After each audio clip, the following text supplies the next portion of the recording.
Unauthorized disclosure of these classified documents could put at risk the national security of the United States, foreign relations, the safety of the U.S. military and human sources, and the continued viability of sensitive intelligence collection methods. Andrew? So, and in count 3, one of the things that's noted in a top secret document that it includes handwritten annotation in black marker. Who uses the black marker? Yes, exactly.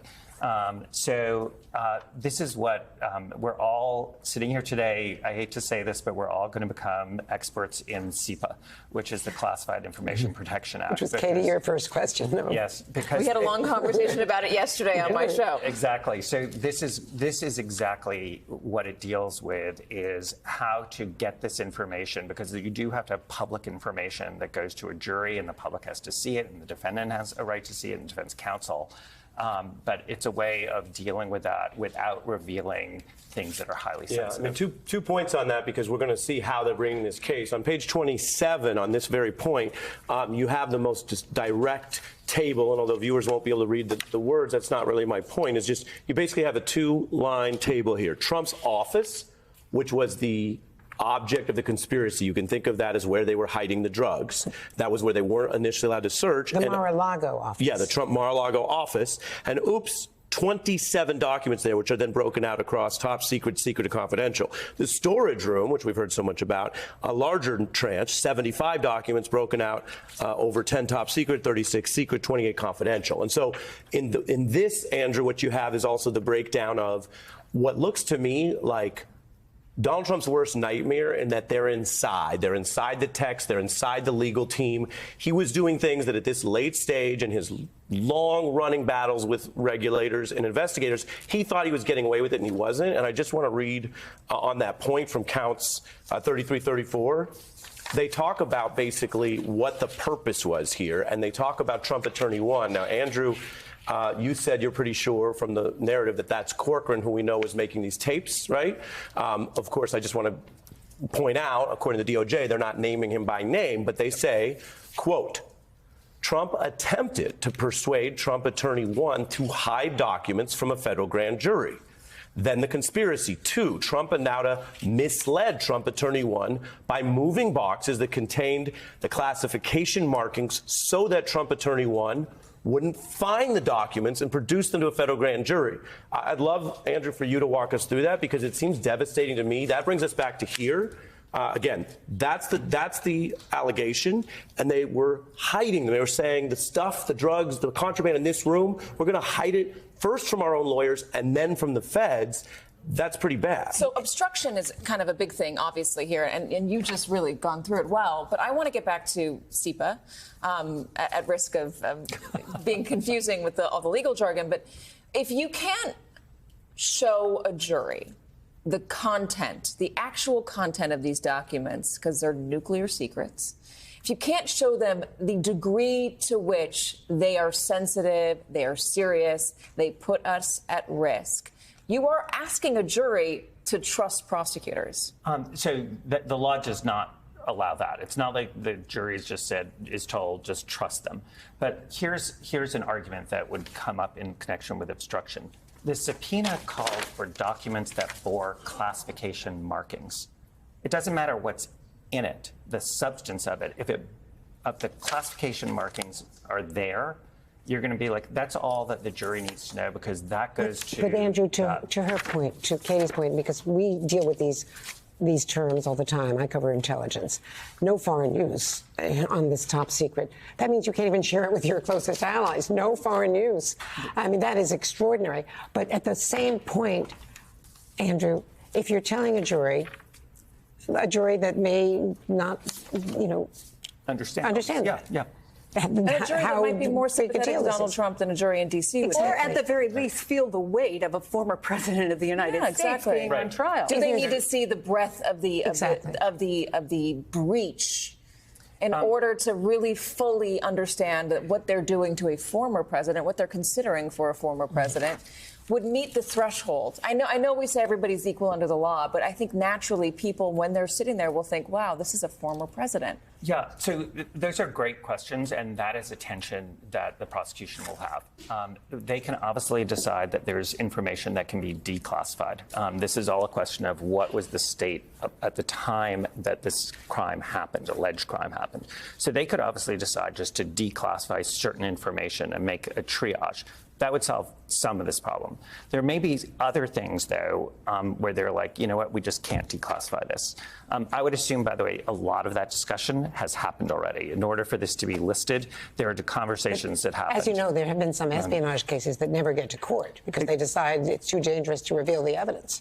Absolutely. That is so the second thing they can do is make the kind of arguments I'm making, which is that the content isn't relevant to obstruction because the obstruction, it's just sort of what's on the face of it. It is true that that takes some of the guts, the sort of what you're saying is the emotional impact of sort of what happened here.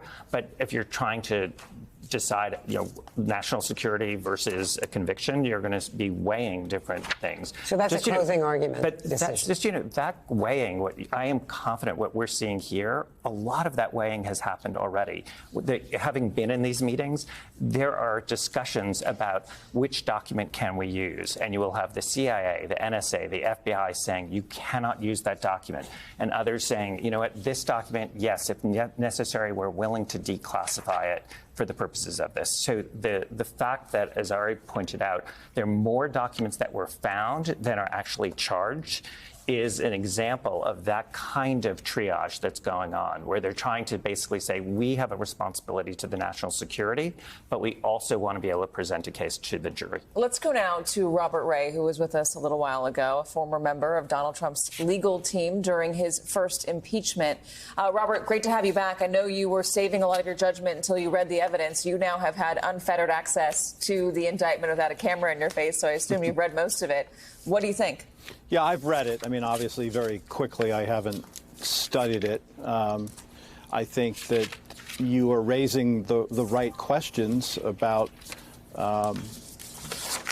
first of all, the obstruction part of this thing is important because it's basically the subpoena compliance version of musical chairs and moving documents around in order to prevent what is alleged here, to prevent the lawyers from actually knowing what documents have been retained at Mar-a-Lago.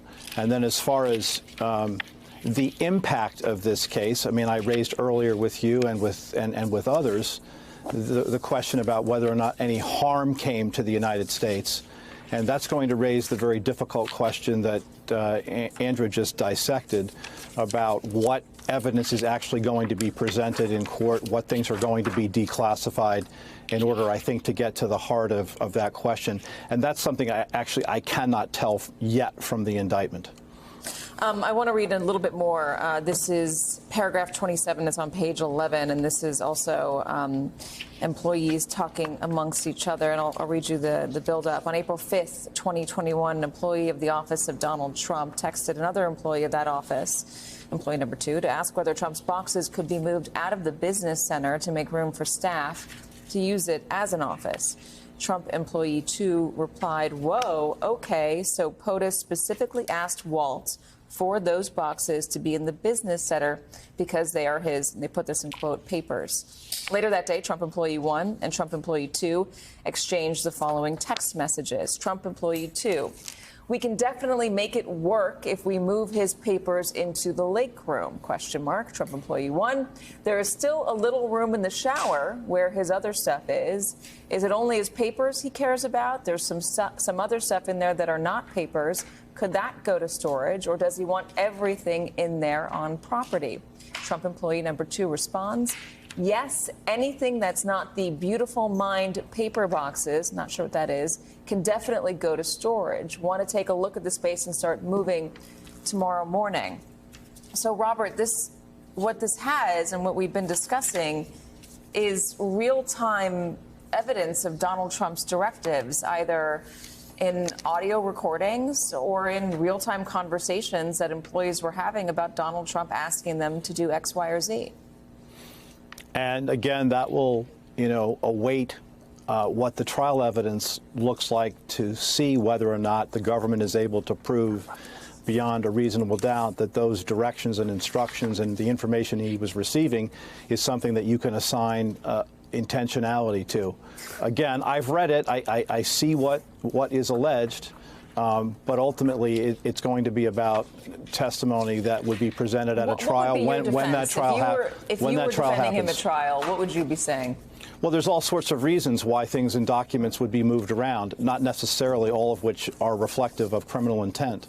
So, again, it depends on what the testimony is. I mean, it's nice to read it in an indictment and understand that this is the prosecution's document. Yeah. Okay, this is not what the witnesses are actually going to testify to at trial, and those witnesses will be subject to, as any witness would be at a criminal trial, subject to cross-examination. So, those are all significant things that remain to be seen. An indictment, again, is an accusation. This is what we have right now, an accusation.